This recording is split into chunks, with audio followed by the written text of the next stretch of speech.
10 de la mañana con 21 minutos, continuamos nosotros con Encendidos y Mabel, lo que tenemos es la revisión de unas cifras preocupantes, ¿no?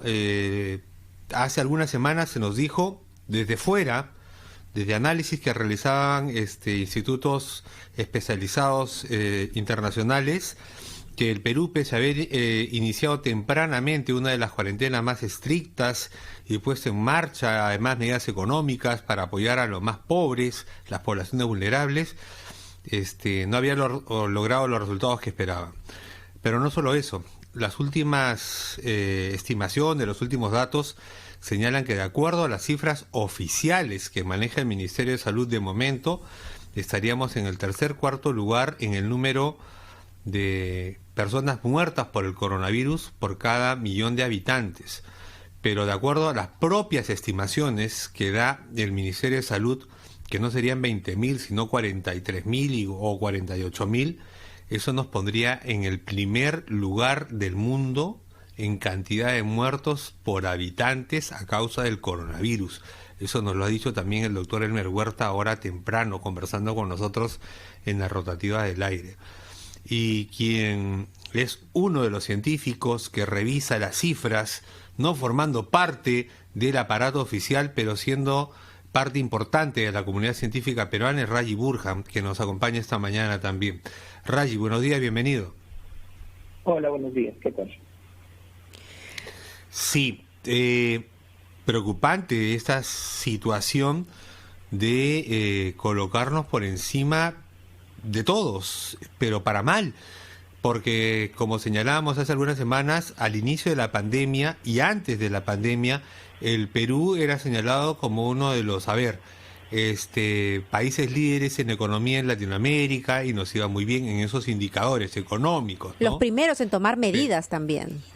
Y los primeros en poner cuarentenas estrictas, etcétera, etcétera. ¿Qué pasó, Raji? ¿Por qué estamos ahora primeros en el mundo en el número de muertos por cada millón de habitantes, que es como se deben contar, ¿no? Porque no son lo mismo 100 muertos en el Vaticano que 100 muertos en la China, ¿no? De acuerdo a la población, es que se debe calcular la magnitud.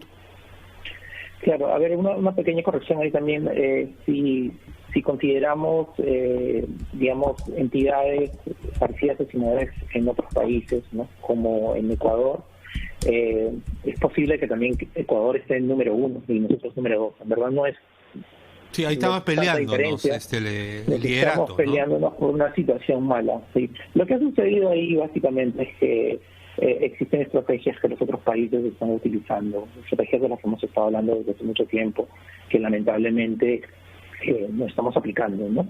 Tienen que ver más con la cantidad de test que estamos utilizando. Todavía utilizamos pruebas rápidas, deberíamos hace tiempo habernos movido a las moleculares. Desde el principio estamos en eso, ¿no? Porque, por ejemplo, el doctor Ernesto Bustamante, que había sido, es un experto en este tema, expresidente del Instituto Nacional de Sanidad, el que ahora lleva las cifras oficiales, advertía que teníamos que hacer pruebas moleculares.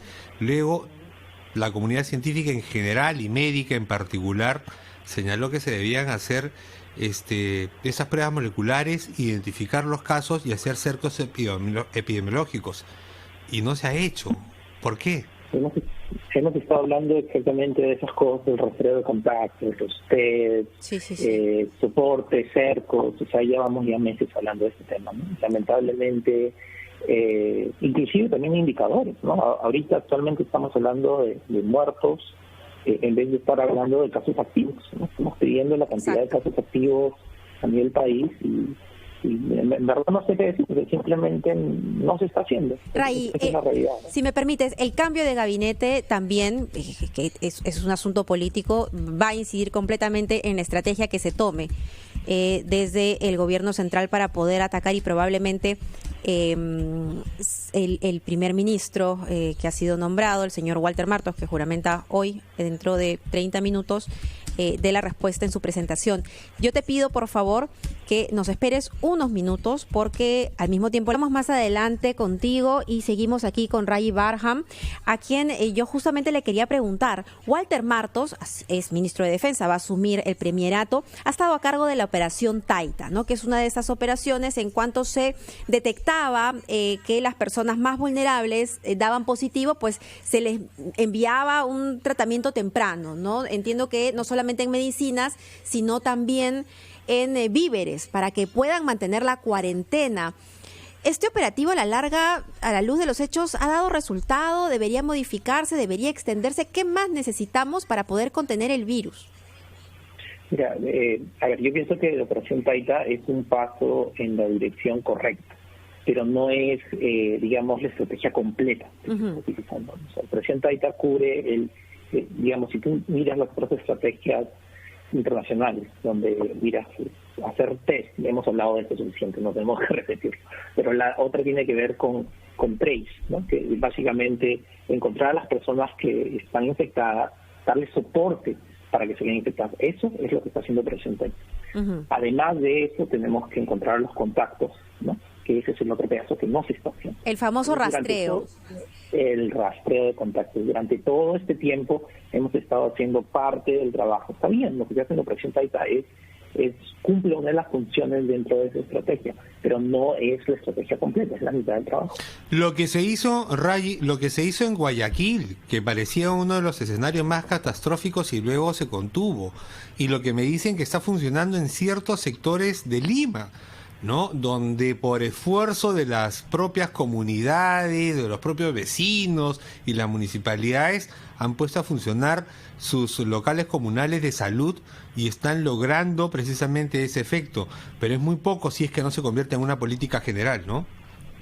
Sí, desde que terminó la cuarentena inclusive ha habido varias comunidades que han estado haciendo sus propias cercas epidemiológicas, ¿no? Organizándose. No sé si alguna vez estaba manejando al sur después que se abrió la cuarentena y quería salir de la Panamericana y ahí mismo nomás se encontraba carreteras con piedras y se estaban deteniendo ellos mismos aislándose, ¿no? Eso lo hemos visto en diferentes regiones del Perú que ha funcionado, pero aún así, o sea, digamos, es una manera desorganizada de hacerlo. Es como la reacción del pueblo intentando hacer sus propias cercas epidemiológicas cuando deberían ser las autoridades las que están organizando ese tipo de cosas, ¿no?